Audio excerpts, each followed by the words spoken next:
This video will help you set up your Q6500 inverter generator for use.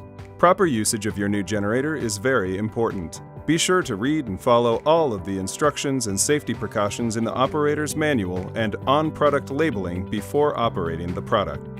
First, move your generator outdoors to a flat, level surface. Loosen the 3 maintenance cover screws and remove the side maintenance cover. Clean the area around the oil fill and remove the dipstick. Slowly pour the oil into the oil fill opening. A funnel can be used if needed. Checking the oil level frequently, fill to the full mark or the top hole of the dipstick. Wipe the dipstick clean each time the oil level is checked. Replace and fully tighten the dipstick. Replace the maintenance cover and hand tighten the 3 screws.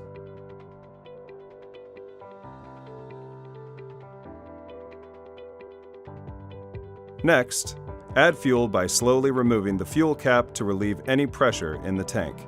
Add clean, fresh, unleaded gasoline with a minimum of 87 octane and up to 10% ethanol. It's important to never use E15 or E85 or mix any oil in with the gasoline. To protect the fuel system from gum formation and corrosive effects, mix in Briggs Stratton 5-in-1 Advanced Formula Fuel Stabilizer when adding fuel. See the storage section of your manual for complete details and instructions. Slowly add the fuel into the tank. Be careful not to fill above the bottom lip. If any fuel spills, wait until it evaporates before starting the engine.